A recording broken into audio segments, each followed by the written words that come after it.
നമ്മൾ ഇന്ന് ഡിസ്കസ് ചെയ്യാൻ വേണ്ടി പോകുന്നത് ലാബിലെ പ്രോസസ്സിന്റെ ഭാഗമായിട്ടുള്ള sample processing in A medical laboratory എന്നുള്ള ടോപ്പിക്കാണ്. ആ ടോപ്പിക് നിങ്ങളായിട്ട് ഡിസ്കസ് ചെയ്യുന്നത് ലാബ് ടെക്നീഷ്യൻ ദിൽഷാദ് അസ്ലമാണ്. സ്വാഗതം. ഓക്കെ, ഇൻട്രൊഡക്ഷൻ എന്ന് പറഞ്ഞാല് ഫസ്റ്റ് വരുന്നതാണ് what is sample processing. Sample processing എന്ന് പറഞ്ഞാൽ എന്താണ്? It's a crucial step to ensure accurate and reliable test result. ഒരു ആക്യുറേറ്റ് ആയിട്ടുള്ള ഒരു റിലയബിൾ ആയിട്ടുള്ള ഒരു ടെസ്റ്റ് റിസൾട്ട് കിട്ടാൻ വേണ്ടിയുള്ള ഒരു ക്രൂഷ്യൽ ആയിട്ടുള്ള ഒരു ഇമ്പോർട്ടന്റ് ആയിട്ടുള്ള ഒരു സ്റ്റെപ്പാണ് സാമ്പിൾ പ്രോസസ്സിംഗ്. ദെൻ ഇമ്പോർട്ടൻസ് എന്തൊക്കെയാന്ന് വെച്ചാൽ ഇമ്പാക്ട് ഡയഗ്നോസിസ്, ഒരു ഡിസീസ് ഡയഗ്നോസ് ചെയ്യാനും അതുപോലെ തന്നെ ട്രീറ്റ്മെന്റ് ചെയ്യാനും ദെൻ അതിന് വേണ്ടിയിട്ടുള്ള ഒരു പേഷ്യന്റ് കെയർ കൊടുക്കാനും വേണ്ടിയിട്ടാണ് നമ്മൾ ഈ ഒരു സാമ്പിൾ പ്രോസസ്സിംഗ് എന്നുള്ള ഒരു സ്റ്റെപ്പ് ഉള്ളത്.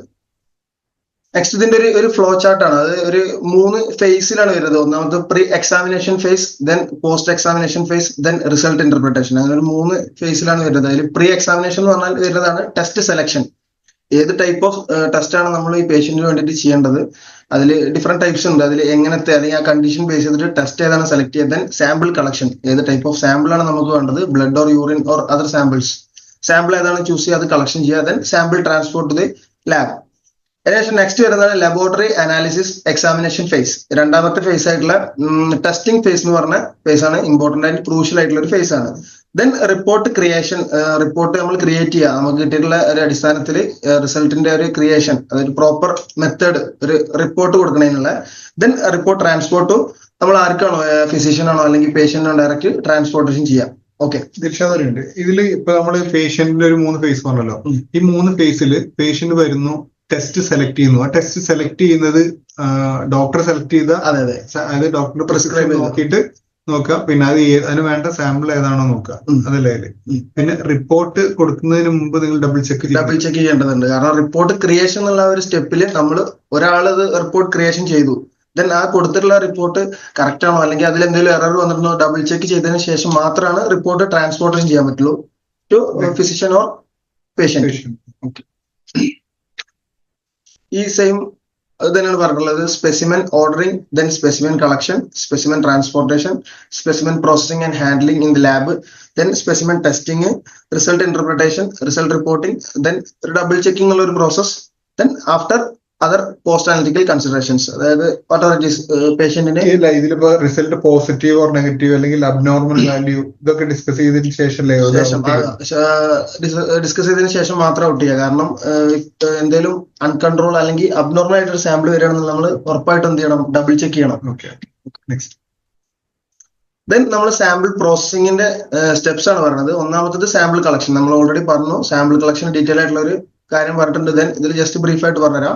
സാമ്പിൾ കളക്ഷൻ എന്ന് പറഞ്ഞാൽ എപ്പോഴും നമ്മൾ കളക്ട് ചെയ്യുന്നത് യൂറിൻ അല്ലെങ്കിൽ ബ്ലഡ് അല്ലെങ്കിൽ സ്റ്റൂൾ, എന്ത് സാമ്പിൾ ആയിക്കോട്ടെ, എപ്പോഴും സ്റ്റെറൈൽ ആയിട്ടുള്ള കണ്ടെയ്നേഴ്സ് യൂസ് ചെയ്യുക. ദെൻ ഈ കണ്ടെയ്നേഴ്സ് എപ്പോഴും പ്രോപ്പർ ആയിട്ട് ലാബിൽ with patient ID, date and time of collection. ഈ 3 കാര്യങ്ങൾ ഇമ്പോർട്ടന്റ് ആയിട്ടും കൂടുതൽ എറേഴ്സ് വരാൻ ചാൻസ് ഉള്ള ഒരു ഏരിയ ആണ് ഈ ഒരു ലാബലിംഗ് ഏരിയ. അവിടെ നമ്മൾ എന്ത് ചെയ്യുക, പ്രോപ്പർ ആയിട്ട് ലാബലിംഗ് ചെയ്യുക. ദെൻ രണ്ടാമതാണ് ട്രാൻസ്പോർട്ടേഷൻ. അതായത് സാമ്പിൾ കളക്ഷൻ ചെയ്തതിന് ശേഷം നെക്സ്റ്റ് നമ്മൾ എവിടെയാണോ ടെസ്റ്റ് ചെയ്യണത്, ലാബിലാണെങ്കിൽ ലാബിൽ ട്രാൻസ്പോർട്ടേഷൻ ചെയ്യുക. മെയിൻറ്റെയിൻ ഇന്റഗ്രിറ്റി, അതായത് ഒരു ടെമ്പറേച്ചർ, നമ്മൾ ചില സാമ്പിൾസ് നമ്മൾ ഇത്ര ടെമ്പറേച്ചറിൽ മെയിൻറ്റെയിൻ ചെയ്യണം. ഓരോ സാമ്പിൾസിനും ഈച്ച് ആൻഡ് എവറി സാമ്പിൾസിനും നമ്മൾ ഇത്ര ഡിഗ്രിയിൽ മെയിൻറ്റെയിൻ ചെയ്യണമെന്നുണ്ട്. അപ്പൊ അത് മെയിൻറ്റെയിൻ ചെയ്തിട്ട് നമ്മൾ ട്രാൻസ്പോർട്ടേഷൻ ചെയ്യുക. അതുപോലെ തന്നെ ഡിലേസ് ഒക്കെ അവോയ്ഡ് ചെയ്യുക. ഇത്ര മണിക്കൂറിനുള്ളിൽ ഓരോ സാമ്പിൾസും പ്രോസസ് ചെയ്യണമെന്നുണ്ട്. അപ്പൊ ആ ഒരു മണിക്കൂറിന് ലാഗ് വരാതെ, ഡിലേ വരാതെ നമ്മൾ എന്ത് ചെയ്യുക, ട്രാൻസ്പോർട്ടേഷൻ ചെയ്യാം. Okay, then next processing. നമ്മൾ ആ ഒരു പ്രോസസ്സിംഗ്, ഇപ്പൊ ബ്ലഡ് സാമ്പിൾ എക്സാമ്പിളാണ്, ബ്ലഡ് സാമ്പിൾ ആണെന്നുണ്ടെങ്കിൽ ഫസ്റ്റ് നമ്മൾ ആഫ്റ്റർ ബ്ലഡ് ക്ലോട്ടിംഗ് നമ്മൾ സെൻട്രിഫ്യൂഗേഷൻ ചെയ്യണം. സെൻട്രിഫ്യൂഗേഷൻ ചെയ്തിട്ട് സെറം ഓർ പ്ലാസ്മ സെപ്പറേറ്റ് ചെയ്യുക. ദെൻ അലിക്വേറ്റിംഗ് ഫോർ ഡിഫറെന്റ് ടെസ്റ്റ്, ഏതൊക്കെ ടെസ്റ്റ് ആണോ അല്ലെങ്കിൽ ഏതൊക്കെ ഡിപ്പാർട്ട്മെന്റിലാണോ നമുക്ക് വേണ്ടതിനനുസരിച്ച് സെപ്പറേറ്റ് ചെയ്തതിന് ശേഷം നെക്സ്റ്റ് വരുന്നതാണ് സ്റ്റോറേജ്. സ്റ്റോറേജ് എന്ന് പറഞ്ഞാൽ നമ്മളിപ്പോ മോളിക്കുലർ സ്റ്റഡീസ് അതുപോലെ അതർ എക്സാമിനേഷനൊക്കെ വേണ്ടിയിട്ട് നമ്മൾ അപ്രോപ്രിയേറ്റ് കണ്ടീഷൻസിൽ സ്റ്റോർ ചെയ്യേണ്ടതായിട്ട് ഉണ്ട്. അതായത് റെഫ്രിജറേഷൻ വരും, അല്ലെങ്കിൽ ഇത്ര ഡിഗ്രി സെൽഷ്യസിൽ സ്റ്റോർ ചെയ്യുന്ന ഒരു കണ്ടീഷനൊക്കെ വരും. അല്ല ഈ ഇതൊക്കെ ഉണ്ടാവില്ലേ നമ്മുടെ ഇതിനു വേണ്ടിയിട്ട് തിയേറ്ററിൽ നിന്ന് കിട്ടുന്ന സാമ്പിൾസ്, ബയോപ്സി, അത് ഫോർമാലിൻ പോലത്തെ പ്രിസർവേറ്റീവ്സിലാണ് നമ്മൾ സ്റ്റോർ ചെയ്യുക. ഫോർമാലിൻ അത് ഓൾറെഡി നമ്മൾ സാമ്പിൾ കളക്ഷൻ സമയത്ത് ഫോർമാലിൻ ഇട്ടിട്ടാണ് സാമ്പിൾ വരിക. അപ്പൊ നമ്മൾ ഡബിൾ ചെക്ക് ചെയ്യുക ഫോർമാലിൻ ഇനഫായിട്ട് അതിലുണ്ടോ എന്നുള്ളത് ചെക്ക് ചെയ്തതിനു ശേഷം പ്രോപ്പർ സ്റ്റോറേജ് കൊടുക്കുക. ദെൻ ഡീഗ്രഡേഷൻ ഒക്കെ അവോയ്ഡ് ചെയ്യുക. Then automation in sample processing. Modern laboratory tools ആയിട്ട് automated analysis for speed and accuracy. നമുക്കിപ്പോ എല്ലാ കൊമേഴ്ഷ്യലി അവൈലബിൾ ആയിട്ടുള്ള ഒരുപാട് ഇൻസ്ട്രുമെന്റ്സ് ആൻഡ് അനലൈസേഴ്സ് ഉണ്ട്. എല്ലാ ടെസ്റ്റിനും, ഹോർമോൺസിനും, അതുപോലെ തന്നെ ബയോകെമിക്കൽസ്, കംപ്ലീറ്റ് ബ്ലഡ് കൗണ്ടിങ്ങിനാണെങ്കിലും എല്ലാത്തിനും മോഡേൺ ലബോറട്ടറി ടൂൾസ് അവൈലബിൾ ആണ്. ഇതിന്റെയൊക്കെ ബെനിഫിറ്റ് എന്താണെന്ന് വെച്ചാൽ നമ്മൾ ഹ്യൂമൻ എറേഴ്സ് ഒക്കെ റെഡ്യൂസ് ചെയ്യാൻ പറ്റും. നമ്മൾ മാനുവലി ചെയ്യുമ്പോഴുള്ള എറേഴ്സ് ഒക്കെ റെഡ്യൂസ് ചെയ്യാം. അതുപോലെ തന്നെ എഫിഷ്യൻസി ഇൻക്രീസ് ചെയ്യാൻ പറ്റും. അതുപോലെ തന്നെ അറ്റ് എ ടൈം നമുക്ക് മോർ ദാൻ 10-50 എത്ര സാമ്പിൾസ് ആണെങ്കിലും അറ്റ് എ ടൈം നമുക്ക് റൺ ചെയ്യാൻ പറ്റും. ദെൻ സ്പീഡിലി നമുക്ക് റിസൾട്ട് കാര്യങ്ങളൊക്കെ കിട്ടും. നമുക്കിപ്പോ അങ്ങനെയുള്ള മെഷീൻസ് അവൈലബിൾ ആണ്. അങ്ങനത്തെ മെഷീൻസ് ആണ് നമുക്ക് അവൈലബിൾ ആയിട്ടുള്ളത്. At a time hundreds of samples നമുക്ക് പ്രോസസ് ചെയ്യാൻ പറ്റുന്ന ഓരോ ഡിപ്പാർട്ട്മെന്റ്സിലും. എന്തുകൊണ്ടാണ് ഇത്ര പെട്ടെന്ന് റിസൾട്ട് കിട്ടുന്നതെന്ന് ആൾക്കാർ ചോദിക്കുകയാണെങ്കിൽ നമ്മളുടെ മെഷീനറീസിന്റെ ഒരു കപ്പാസിറ്റി കൊണ്ടാണ് എന്ന്. ഹ്യൂമൻസ് ആണെന്നുണ്ടെങ്കിൽ നമ്മൾ ആ ഒരു സാമ്പിൾ പ്രോസസിങ്ങിന് ഒരുപാട് സ്റ്റെപ്സ് ഉണ്ട്. സാമ്പിൾ എടുത്തതിന് ശേഷം ഓരോ റിയേജൻസ് ആഡ് ചെയ്യുന്ന ഓരോ സ്റ്റെപ്സ് ഉണ്ട്. ഇതൊക്കെ machine at a time, machines പറഞ്ഞാല് കപ്പാസിറ്റി ഉള്ളതുകൊണ്ട് തന്നെ ഒരേ സമയം നമുക്ക് ഒരു 100ഓളം സാമ്പിൾസ് ലോഡ് ചെയ്യാം. Yes. Okay. Next, challenges in sample processing. Sample പ്രോസസിംഗിൽ വരുന്ന ചാലഞ്ചസ് എന്തൊക്കെയാണ്? Then mislabelling or contamination. ഞാൻ ഫസ്റ്റ് പറഞ്ഞ പോലെ തന്നെ ലാബിലിംഗിൽ എന്തെങ്കിലും എറേഴ്സ് വരികയാണെന്നുണ്ടെങ്കിൽ അതൊരു വലിയൊരു ചാലഞ്ച് തന്നെയാണ്. കാരണം ഹോൾ റിസൾട്ട് ചേഞ്ച് ആയല്ലോ. മിസ്ലാബിലിംഗും അതുപോലെ തന്നെ കണ്ടാമിനേഷൻ. നമ്മൾ എപ്പോഴും ക്ലീൻ ആയിട്ടുള്ള ഒരു സാമ്പിൾ കണ്ടെയ്നർ എടുക്കുക. അപ്പൊ അവിടെ എന്തെങ്കിലും കണ്ടാമിനേഷൻ വരാനുള്ള ചാൻസ് ഉണ്ടെങ്കിൽ അതൊക്കെ അവോയ്ഡ് ചെയ്തിട്ട് സാമ്പിൾ എപ്പോഴും ക്ലീൻ ആൻഡ് നോൺ കണ്ടാമിനേറ്റഡ് ട്യൂബ്സിൽ എടുക്കുക. Then delays in transportation. Sample collect ചെയ്തിട്ട് ഇമ്മീഡിയറ്റ്ലി നമ്മൾ എപ്പോഴും ട്രാൻസ്പോർട്ടേഷൻ ചെയ്യാൻ ടു ദ ലാബ്. ഡിലേ വന്നു കഴിഞ്ഞാൽ അതിൽ എന്തെങ്കിലും ഡീജനറേറ്റിംഗ് ചേഞ്ചസ് വരാനുള്ള ചാൻസസ് ഉണ്ട്. അതുപോലെ തന്നെ റിസൾട്ടിനെ അത് അഫക്ട് ചെയ്യും. അപ്പൊ അങ്ങനത്തെ ഡിലേകളൊക്കെ നമ്മൾ അവോയ്ഡ് ചെയ്യാം. Then improper storage affecting sample quality. ഞാൻ പറഞ്ഞ പോലെ തന്നെ ഓരോ സാമ്പിൾസിനും ഓരോ ടെസ്റ്റിനും ഇത്ര ടെമ്പറേച്ചറിൽ സ്റ്റോർ ചെയ്യണം, ഇത്ര സമയം എന്നുള്ളതുണ്ട്.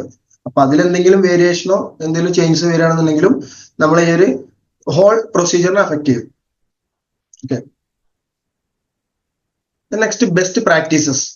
അദറൻസ് ടു SOPs. നമുക്ക് ഓരോ ഡിപ്പാർട്ട്മെന്റിലും ഓരോ സ്ഥലത്തായിട്ടും SOPs അവൈലബിൾ ആണ്. സാമ്പിൾ കളക്ഷനും പ്രോസസിങ്ങിനും റിസൾട്ട് ഓറിയന്റേഷൻ എല്ലാത്തിനും നമുക്ക് SOPs ഉണ്ട്. അപ്പൊ ആ ഒരു സ്റ്റാൻഡേർഡ് ഓപ്പറേറ്റിംഗ് പ്രൊസീജിയേഴ്സ് ഫോളോ ചെയ്തുകൊണ്ട് എപ്പോഴും സ്റ്റിക്ക് ആയിട്ട് ഫോളോ ചെയ്ത് വരിക. അപ്പൊ നമുക്ക് എറേഴ്സ് ഒക്കെ കുറക്കാൻ നല്ലോണം നമുക്ക് അറിയാനും പറ്റും. Then staff training. Regular updates on new techniques and technologies. പുതിയ ടെക്നിക്സും ടെക്നോളജീസും ഒക്കെ വരുന്നതനുസരിച്ച് സ്റ്റാഫിന് എപ്പോഴും പ്രോപ്പർ ട്രെയിനിങ് കൊടുക്കുക. നമ്മൾ പ്രൊവൈഡ് ചെയ്യുന്നുണ്ട്. ഓരോ ടെസ്റ്റുകളും അല്ലെങ്കിൽ ഓരോ മെഷീൻസ് വന്നാലും അതിനെ പറ്റിയിട്ട് ഡീറ്റെയിൽഡ് ആയിട്ടുള്ള ഒരു ട്രെയിനിങ് തന്നെ നമ്മൾ കൊടുക്കുന്നുണ്ട്. Then quality assurance. Routine checks to maintain accuracy and reliability. നമ്മൾ ഡെയിലി ഓരോ മെഷീൻസും നമ്മൾ QC കൊടുത്തിട്ട് ആക്യുറസി അതുപോലെ തന്നെ റിലയബിലിറ്റി മെയിൻറ്റെയിൻ ചെയ്യുന്നുണ്ട്. Okay, thank you. ഇത്രയും കാര്യങ്ങളാണ് നമ്മുടെ ഈ സാമ്പിൾ പ്രോസസ്സിംഗിൽ നമുക്ക് പറയാനുള്ളത്. Thank U.